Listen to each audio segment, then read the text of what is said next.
Hey, what's going on guys? My name is Rampage and welcome to Gaming News. Now this article is old and you probably know about it already, but for those of you that don't, The Vanishing of Ethan Carter arrives on September 25th for PC. So if you don't know what this game is, it's basically a first-person psychological horror game that looks interesting for a change. Now, I won't actually explain what it is, but I will show you guys the trailers. There's one trailer and then there's a commentated trailer by IGN, so see you guys later.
Hi, my name is Adrian Chmielarz and I am a game designer at The Astronauts. I want to show you a bit of the gameplay from The Vanishing of Ethan Carter and give you some insight into the design philosophy behind the game.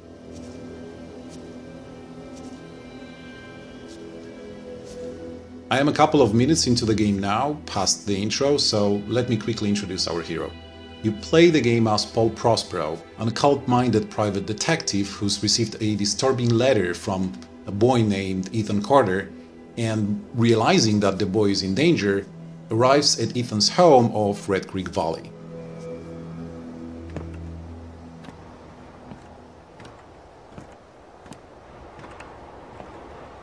Red Creek Valley seemed like a quiet, ordinary place. I've learned two things in my life.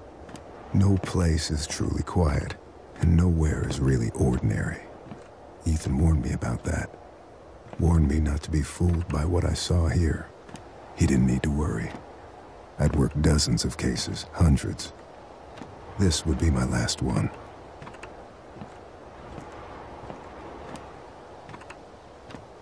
So that's our entrance into the valley. It's a pretty large place to explore. Later in the game, for example, you can also explore everything we see here, that other side of the lake. Actually, if you wanted to, you could go there right now, because we're not putting any artificial blockers in your way. It's totally up to you as to how you go about on your quest of helping Ethan.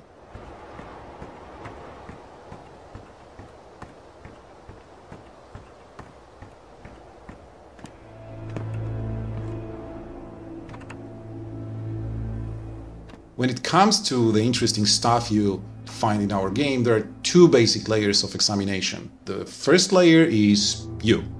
We're happy to let you look around and think and speculate and draw your own conclusions about what you see.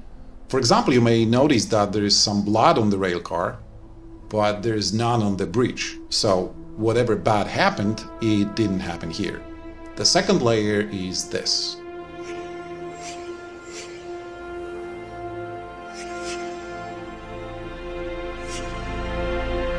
As you can see, examination actually does not give you answers. On the contrary, you probably have more questions now than before the object was examined. But what is happening with that crank word? Well, this is where we begin to scratch the surface of a certain special ability of our detective. First, let's zero in on the direction of the item. And now let's see the item's surroundings. Let's see, the crank is near some rocks by the water. That's our main clue to go on. But if you look a little longer, you can find additional clues as for the item's location, like the relation of this place to the dam we saw in the distance. Okay, so we know that the crank can be found on the lake's rocky shore. Let's go and see if we can find the item. This is a different type of approach to the problem of finding important items in the average adventure game. In Ethan Carter, you don't have to randomly comb the environment. All you need is to be aware of the environment and try to compare the vision you just had with what you see around you.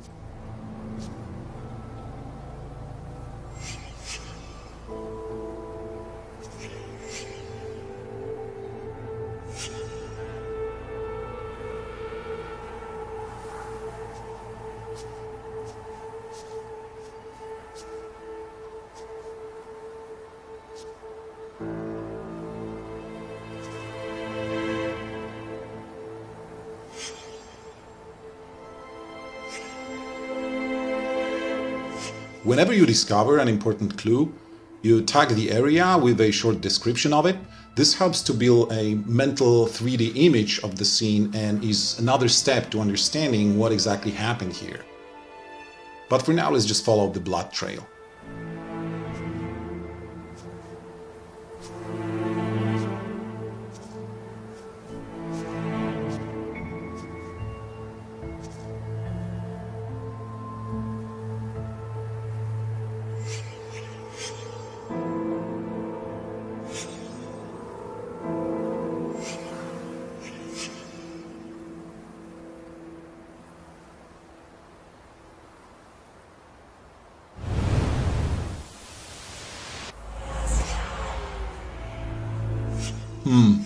Alright, it seems I cannot connect with the deceased yet, as the death scene has been altered in some way.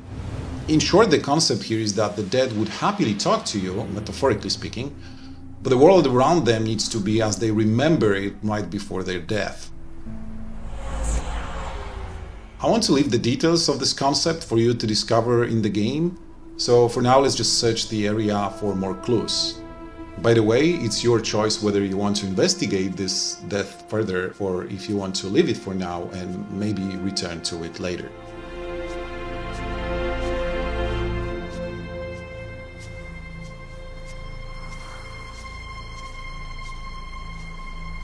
A body of water, rocks, the dam in the distance.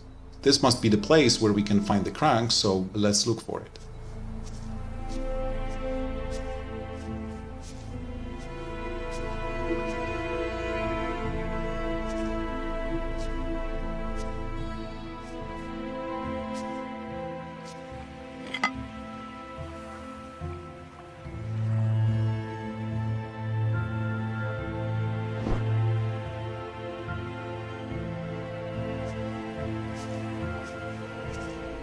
Before I return to the railcar and use the crank, let's see if there are any other clues in the area.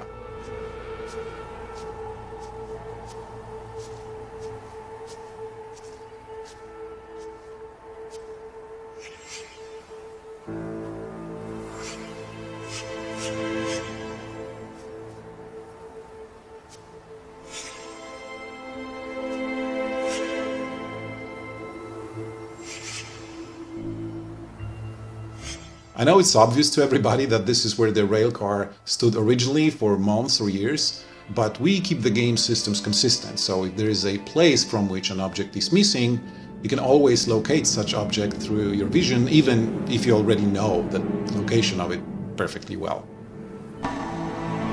Let's use the crank and get the railcar back to its original location.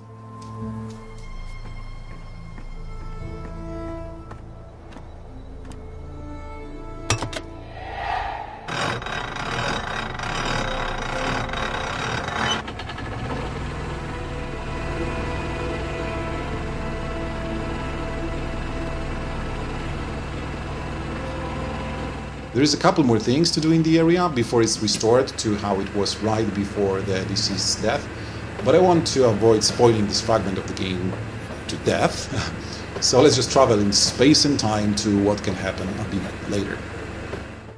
I've restored the death scene, so let's go and talk to our corpse.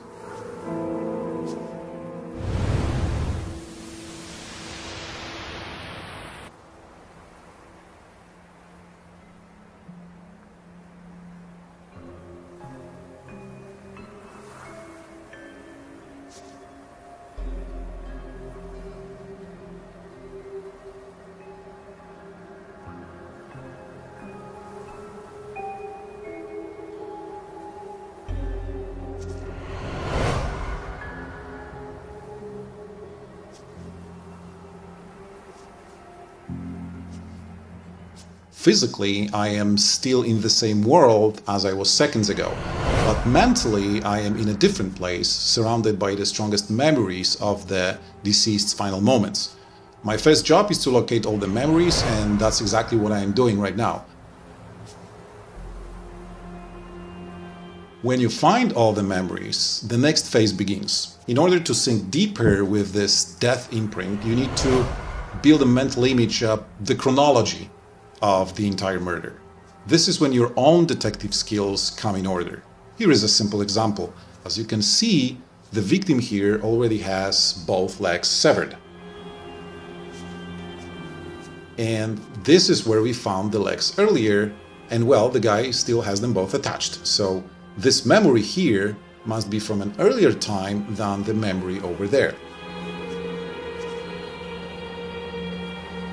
Sticking to our no spoilers policy, let's jump in time again.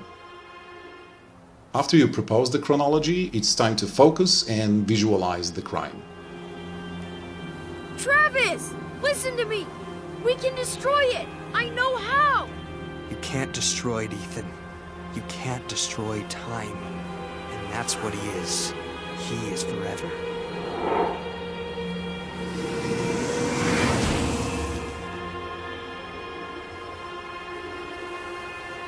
Okay, so something went wrong. It's not how it all happened. I got the first memory right, but not the second one.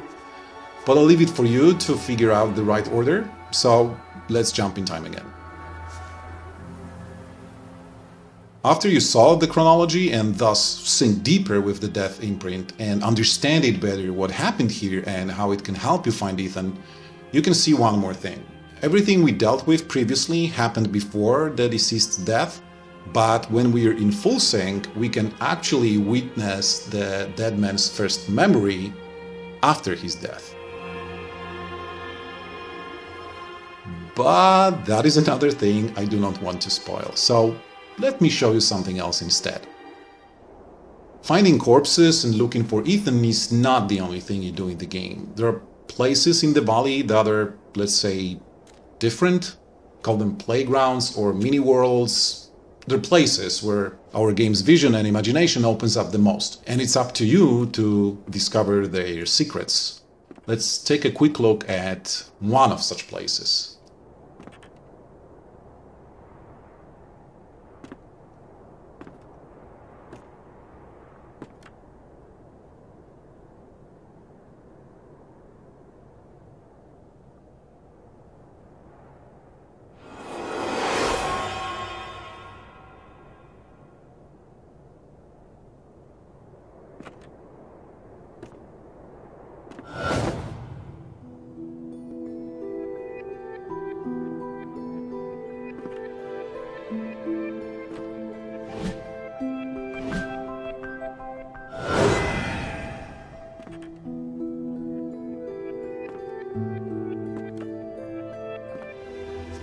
And here is another weird place.